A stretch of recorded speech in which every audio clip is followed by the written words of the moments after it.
Hello friends, आज मैं आपके साथ इकोनॉमिक्स का एक और टॉपिक लेके आया हूँ। टॉपिक का नाम है न्यू इकोनॉमिक पॉलिसी 1991। चैप्टर का नाम है इकोनॉमिक रिफॉर्म्स। और शुरू करने से पहले बता दूं कि इस चैप्टर के सारे लिंक्स आपको डिस्क्रिप्शन में मिल जाएंगे। चलिए शुरू करते हैं। The year 1991 marked a watershed in the process of growth of the Indian economy। जो ईयर 1991 था वो काफी इंपॉर्टेंट रहा, एक गेम चेंजिंग रहा हमारी इंडियन इकोनॉमी के ग्रोथ प्रोसेस के under. Since 1991 there has been a major change in the strategies of development of Indian economy. 1991 के बाद हमारी जो डेवलपमेंट की जो स्ट्रेटजीज है वो टोटली चेंज हो गई। This has come to be known as the new economic policies. और इन पॉलिसीज में जो चेंजेस आए, जो चेंज आया एकदम से, इन पॉलिसीज को न्यू इकोनॉमिक पॉलिसी कहा जाता है। Some people call this change as economic reforms. कुछ लोग इसको इकोनॉमिक रिफॉर्म्स भी कहते हैं। The new economic policy has was based on three major policy measures, namely A policy of liberalisation, B policy of privatisation and C policy of globalisation. ये जो new economic policies थी, इनके अंदर तीन major जो मेजर्स लिए गए थे, पॉलिसी मेजर्स, जिसको लिबरलाइजेशन, प्राइवेटाइजेशन एंड ग्लोबलाइजेशन कहा जाता है। Liberalisation policy was characterized by liberalization of Indian economy from various types of controls, licensing and permits, which regulated the non-agriculture sector before 1991।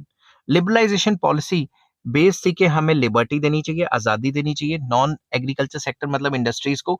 अगर उन्होंने कोई भी अपना एक्सपेंशन वगैरह करना है, उसके ऊपर पहले काफ़ी ज़्यादा रिस्ट्रिक्शंस थी, उनको रिस्ट्रिक्शंस को ख़त्म करना चाहिए, उनको आज़ादी देनी चाहिए अपने काम करने के लिए कि वो अपने हिसाब से काम कर सकें। The policy of privatisation basically implied expansion of private sector and limiting the role of public sector. जो प्राइवेटाइजेशन की पॉलिसी थी वो कहती थी कि प्राइवेट सेक्टर को बढ़ावा दिया जाए और जो पब्लिक सेक्टर है उसकी एक्टिविटीज को लिमिट किया जाए। सिंपल वर्ड्स में, सरकारी कंपनियों को बेचा जाए, डिसइन्वेस्टमेंट की जाए और प्राइवेट सेक्टर को बढ़ावा दिया जाए। ठीक है, किस किस तरीके से होता है ये मैंने डिटेल में करवाना है अभी, ये तो सिर्फ इंट्रोडक्शन है। ठीक है, globalisation was a policy of opening up Indian economy to the other economies of the world. और ग्लोबलाइजेशन का मतलब था कि हम अपनी इकोनॉमी को वर्ल्ड इकोनॉमी के हिसाब से खोल दें, मतलब इंपोर्ट एक्सपोर्ट पे जो रिस्ट्रिक्शंस लगाई हुई हैं उनको खत्म कर दें। Thus, the new economic policy has three broad components popularly known as LPG। तो इनके जो लिबरलाइजेशन, प्राइवेटाइजेशन, ग्लोबलाइजेशन है, इनके जो तीन जो कंपोनेंट है न्यू इकोनॉमिक पॉलिसी के, उसको शॉर्ट फॉर्म में एलपीजी भी कहा जाता है। The new economic policy has resulted in markable changes aggregate as well as structural in the economy. तो न्यू इकोनॉमिक पॉलिसी की वजह से रिमार्केबल बहुत ज्यादा चेंजेस आए, जो कि स्ट्रक्चर में भी चेंजेस आते हैं और एग्रीगेट चेंजेस भी हमारे को इकोनॉमी के अंदर देखने को मिले।